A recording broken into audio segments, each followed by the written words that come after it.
जय माता दी। तो आप सभी को अहोई अष्टमी की हार्दिक शुभकामनाएं।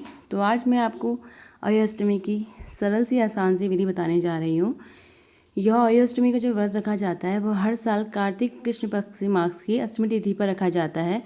इस व्रत को आयु आठे के नाम से भी जाना जाता है। यह अपने बच्चों की संतान की पुत्र या पुत्री की संतान की प्राप्ति के लिए या उनकी दीर्घायु के लिए, उनकी उन्नति, भविष्य की उन्नति के लिए यह व्रत रखा जाता है। तो इसको अष्टमी का हर व्रत साल कार्तिक कृष्ण मास की अष्टमी तिथि पर रखा जाता है। इस व्रत को अहियो आठे के नाम से भी जाना जाता है। तो यह जो अभी आज रखा जा रहा है 13 अक्टूबर के दिन रखा जा रहा है। तो इसके लिए क्या होगा, आप सुबह उठ के नहा धो के ब्रह्म मुहूर्त में उठ जाएं और जहाँ पे आपको अपना आसन लगाना है, चौकी लगानी है, आप नीचे ज़मीन पे भी लगा सकते हैं या आप चौकी पे लगा रहे हैं, तो उस जगह को आप गंगा जल से शुद्ध कर लें और साफ़ कर लें उस जगह को। और नहा धो के सुबह नहा धो के साफ़ सुथरे कपड़े पहनकर आप उठ जाएं। प्रातःकाल उठ कर स्नान करके पूजा पाठ करके माता अहोई से संतान की उन्नति, शुभता और आयु वृद्धि की कामना करें। वह संकल्प ले। अहोई माता की पूजा करने के लिए अहोई माता का चित्र गेरू रंग से बनाया जाता है या इस चित्र में माता से या उसके सातों पुत्रों को अंकित किया जाता है और संध्या काल में इन पुत्रों की पूजा की जाती है। तो चौकी पर पीले या लाल रंग का साफ सुथरा आप चित्र बना सकते हैं। उसके बाद शुद्धिकरण के लिए आप किसी चीज़ का ओम का या स्वास्तिक का चिन्ह बना सकते हैं। फिर लाल या पीले कपड़े का आप उसके ऊपर कपड़ा बिछा लें। उसके बाद आप एक चौकी, जब जिसमें हमने चौकी कपड़ा बिछाया है वहाँ पे आसन लगा लें, चावल का या गेहूँ का। उसके बाद उसमें क्या करें, आप अपनी माता रानी को विराजित कर दें, अहोई माता को। तो अहोई माता के आपके पास जो भी चित्र है या पहले की आपके पास पड़ी हैं, आपके पास फ़ोटो हैं, तो उनको वहाँ पे विराजित कर लें। इस तरह से आप विराजित कर लेंगे उनको, मैया रानी को। उसके बाद आप उनको अगर आपके पास जो वस्त्र हैं आप उनको वस्त्र दे सकते हैं दान में, जो आपने हैं को अष्टकोण रूप में चौकी पर पूर्व दिशा में स्थापित करें। माता को जल अभिषेक भी करें और धूप धूप फल जील चंदन चुनरी और श्रृंगार का सामान चढ़ाएं। माता के नीचे 7 बच्चों के प्रतीक बनाकर हथेली में 7 गेहूँ दाने के लेकर कहानी कर रहे हैं वह सुने। तो वैसे तो उसमें सबसे पहले गणेश जी की पूजा की जाती है। तो गणेश जी वैसे अहोई माता के बगल पे ही है और अगर आपके पास अलग से भी गणेश जी हैं तो उनको भी आप अलग से विराजित कर सकते हैं। और एक और जगह से आसन रख लें, क्योंकि आपको वहाँ पे घड़े और जो आपको गेहूं का जो कटोरा होता है, जो अनाज भरा कलश होता है, उसको भी आपको विराजना है। तो आप दूसरी जगह पे या तो मैया के बगल पे ही आप उनको विराज सकते हैं या अलग से भी उनका स्थान लगा सकते हैं। आपको जो नया जो है कलश वो लेना पड़ेगा, क्योंकि पुराना वाला कलश आपको नहीं होगा। नया कलश में आपको गंगा जल भर के रखना पड़ेगा या गंगा जल पानी जो भी आपको भरना है वो आप रख लेंगे। तो मेरे पास मिट्टी का जो करवा था वो मैंने उसमें रखा था। इसको हम क्या करेंगे, इसको हम पहले शुद्ध कर लेंगे, इसमें टीका पिठा कर लेंगे। टीका पिठा करने के बाद हम इसको रोली लगा देंगे, इसमें कलावा बांध देंगे। कलावा की आप प्रक्रिया 7 प्रक्रिया कर सकते हैं या 7 बार धागे बांध सकते हैं, 3 बार बांध सकते हैं, जैसे आपको ठीक लगे उस तरह से इसमें प्रक्रिया करके इसको कलावा से हम बांध लेंगे। अपने जो घड़ा है आप इसमें आपको क्या करना है, जल भरना है। इसको एक जगह पे ऐसे विराजित कर लेंगे, क्योंकि हमें उस जगह से इसको हिलाना नहीं है। और हमको किसी के वहाँ रिवाज होता है कि ये छोटी दिवाली के दिन उठाया जाता है, किसी के यहाँ बड़ी दिवाली के दिन उठाया जाता है और किसी दिन के यहाँ, किसी लोग के वहाँ भैया दूज के यहाँ दिन उठाया जाता है। तो आप इस जगह ऐसी जगह पे रखें कि हम इसको यहाँ पे खिसका ना सके, क्योंकि हमको उतने दिन तक इसको यहीं पर रखना, विराजना रखना पड़ेगा। और इसकी जो टोटी है, टोटी को आप रुई से ढक सकते हैं, किसी भी चीज़ से इसको बंद कर सकते हैं। आप उसमें जल भर लें। जल भरने के बाद आप इसमें क्या करें, अक्षर डाल दें, पिठिया, कुमकुम, फूल, सिक्का आप इसमें डाल दें। और इस जल से आप क्या करेंगे, जब आप छोटी अष्टमी उनको उठाएंगे तो अपने बच्ची को स्नान कराएंगे और अपने घर के सारे जो परिवार के जितने भी सदस्य हैं, पतिदेव, सास ससुर, उन सबको स्नान कराएंगे। उसके बाद आप क्या करेंगे, इसको ढक के रख देंगे। ठीक है। उसके बाद आपको इसमें ढकने के बाद आपको जो करवा है, गेहूं से या चावल से जो भी भरा हुआ करवा है, आप उसके ऊपर एक और रख देंगे। ठीक है, इस तरह से आपको रखना है।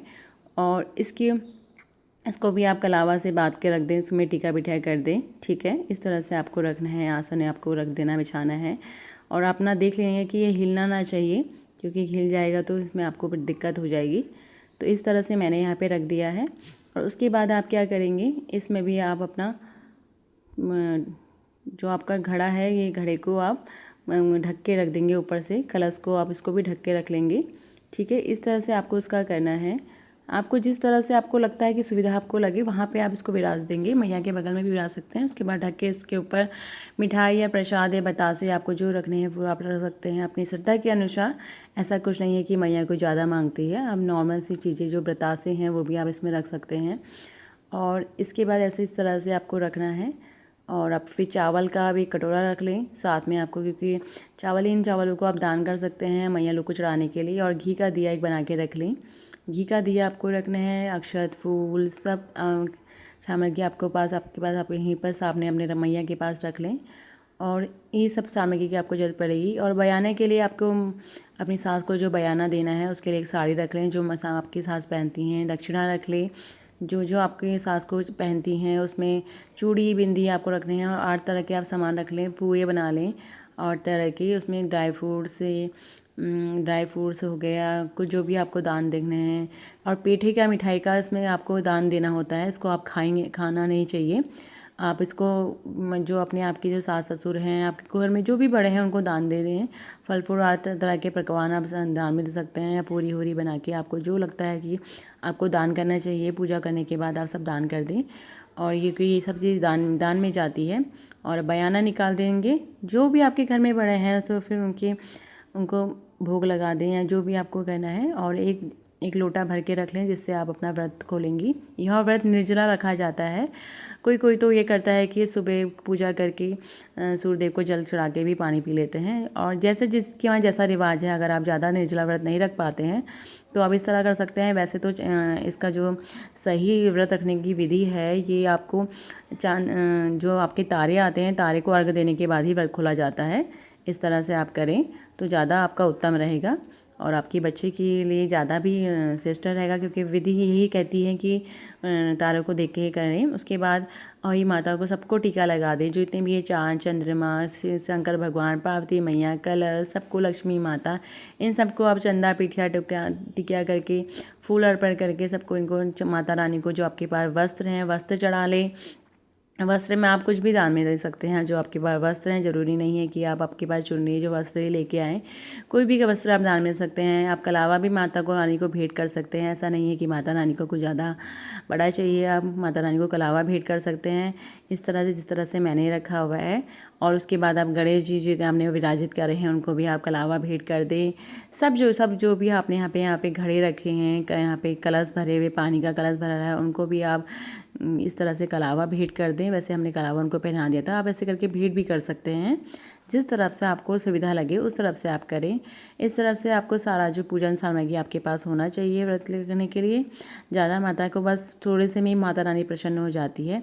और फिर जब आपको अपना व्रत करना है तो अपने जिस संतान के लिए आपने व्रत रखा है उस संतान को अपने पास रख लें, उनको गोद में बैठा लें। अगर छोटा बच्चा है तो किसी के और के पास रख लें और उनको टीका बिठाया करके उनके पास जैसे उनको कलावा बांध ली। तो ये है। और यहाँ पे स्याही माता की जो पूजा होती है उन पूजा को इसमें आपके पास चांदी की होनी चाहिए। अगर आप पहली बार अगर व्रत रख रही हैं तो आप पहले से लाके चांदी की जो ये चित्र होते हैं ये स्याही माता के, वो आपको लाके रखने हैं। उसमें आप क्या करें, 2-2 दाने आपको इसमें डालते रहने पड़ते हैं। हर साल आप 2-2 दाने इसमें बढ़ाते जाएँ। और ये दाने इस तरह से आपको लाने हैं। इस तरह से स्याही माता की होती है, इसमें स्याही माता की पूजा की जाती है। ठीक है, तो इस तरह से आप इसमें 2-2 दाने हर साल आप करके आप इसमें बढ़ा सकते हैं। और जब आप पूजा कर रहे हों तो इस पूजा करने तक आपको क्या करना है, ये घड़े पे अपने मैया रानी को पहना दें, मतलब घड़े पे ही मैया रानी को पहना दें। उसके बाद जब आपकी पूजा ख़त्म हो जाए तो इस माला को अपने गले में धारण कर लें। आप चाहे तो आप छोटी दिवाली तक पहन सकती हैं, जैसे आपको ठीक लगे। छोटी दिवाली, बड़ी दिवाली, या पूजा करने के बाद आप उसको जब शाम को जब चाँद को जब तारों को अर्घ देंगी तो उसके बाद भी आप इसको उतार के घड़े पे फिर से बना सकती हैं। उसके बाद आप माता रानी के आगे दिया जला दें, घी का दिया या तेल का, तिल का, जैसे आपके पास सहूलत लगे उस तरह से आप जला दें। उसके बाद आप माता रानी को फूल अर्पण कर दें, सारे भगवान जी को फूल अर्पण कर दें। ठीक है, आपके पास फूल के लिए श्रद्धा के लिए जो भी हो आप फूल अर्पण कर दें। उसके बाद बच्चे को बैठा दें। तो इस तरह से बच्चे को टीका पिठिया करें। और उनके टीका पिठिया करने के बाद उसके हाथों में आप अपना कलश जो कलावा होता है वो कलावा बांधे और माता रानी को से प्रार्थना करें, ए हे अवि माता, मैंने अपनी बच्ची की लंबी उम्र के लिए व्रत रखा है, निर्जला व्रत रखा है, मेरे व्रत को स्वीकार करें, अगर मुझसे कोई गलती हो जाए तो मुझे माफ़ करना।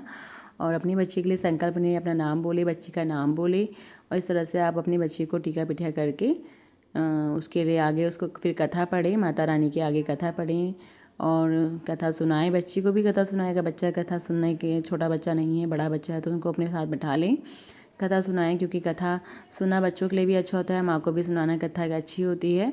तो इस तरह से आप कथा सुना सकते हैं। और हाथ में आपको जब संकल्प लें तो हाथ में क्या करें, जल ले लें, उसमें अक्षत, पिठिया, कुमकुम, फूल लेके आप अक्षत ले इनको अपना संकल्प ले लें, आपका जो नाम है उस नाम ले लें, गोत्र बोलें और अक्षत करके इस तरह से आप अपना व्रत का संकल्प ले सकती हैं बच्चे का नाम लेके कि मैंने मैया आपका व्रत रखा है, मेरे बच्चे की दीर्घायु दे, उसको खूब उन्नति दे। अपनी बच्चों की मनोकामना के लिए आप इस तरह से संतान और उनकी मंगल कामना के लिए इस तरह से संकल्प ले सकती हैं।